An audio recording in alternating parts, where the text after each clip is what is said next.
I believe in God, absolutely. Mm-hmm. Absolutely. Mm-hmm. Very much. As the king of pop, Michael Jackson's life had always been under a scanner, linking him to multiple controversies over the years.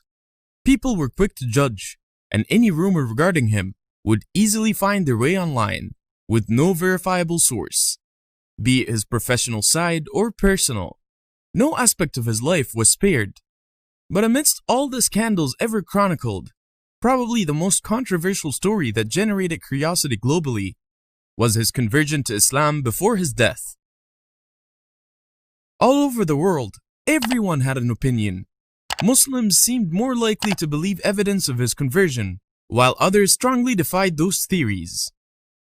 The internet was flooded with information of all sorts, and nobody knew what to believe as the truth or pass off as a rumor.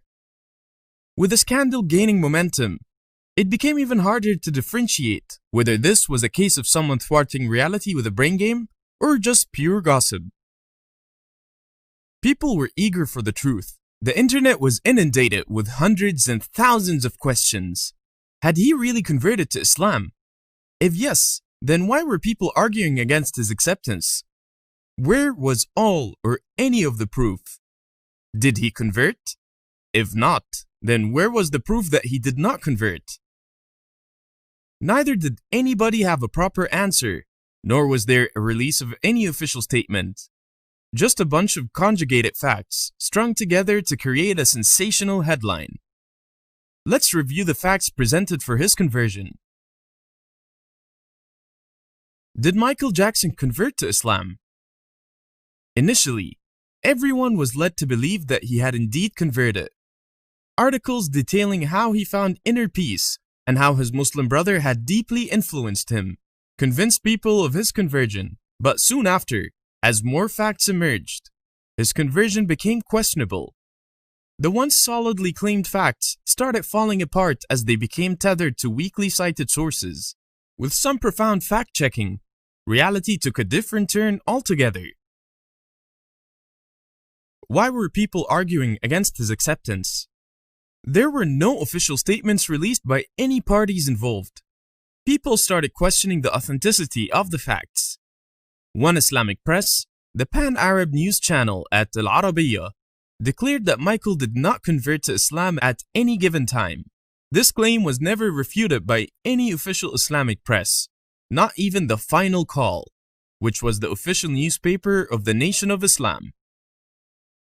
Michael once stayed at the royal palace in Bahrain, where he was hosted by the prince, Sheikh Abdullah bin Hamad al Khalifa.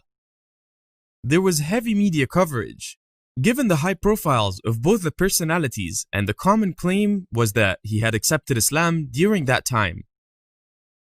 Pictures of his stay in Bahrain were made available online, and they often depicted his whereabouts and activities. One of the pictures that caught people's attention was of Jackson donning an abaya, which in Islam is a woman's dress. People were quick to point out that he had really converted to Islam. He would never have violated the Prophet of Islam's basic rule of a man being forbidden to wear anything that makes him resemble a woman. Where was the proof? The million-dollar question. When the curious fans began searching for answers, they were provided with several proofs. Change of name. It was rumored that Michael's new Muslim name was Mikael. The claim could not be substantiated as no official records have been changed or updated. Only links were of articles of blogs that could not be verified. He swore allegiance to the Quran. The New York Post was one of the press teams that released this story. They had picked this news from another tabloid, The Sun, which is notoriously famous for fabricating news. They falsely claimed that after accepting Islam and changing his name, Michael Jackson swore allegiance to the Quran. It was utterly irrational, as there is no concept of swearing allegiance to the Quran in Islam, as allegiance is towards Allah alone. The conversion was under the guidance of an imam and some friends who graced the auspicious occasion. The question: who was the imam? Michael was a world-famous star. Even if the conversion was not led by a named imam, there should have been at least one mentionable name. also claimed was the presence of some celebrity Muslim reverts like David Warnsby and Yusuf Islam, who later on vehemently denied any such gathering to have taken place. Didn't Michael Jackson convert then? With no concrete evidence, and in light of the facts that had been used as a tool to defend his conversion, hypothetically all pointed toward it being a baseless assumption. The rest, Allah knows best. Then, where is the proof that he didn't convert? Michael Jackson was born a Jehovah's Witness.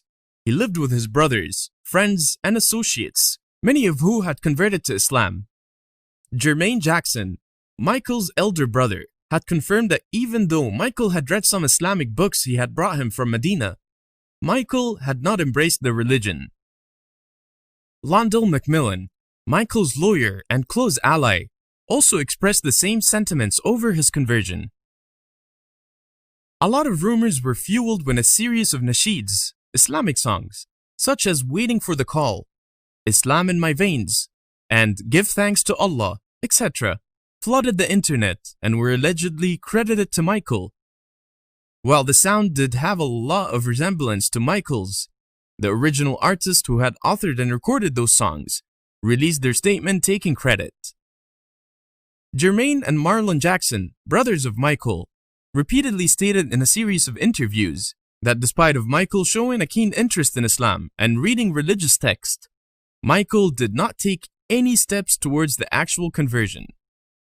It remains unclear why some people spread a rumor or what they stand to gain from it. Allah knows best.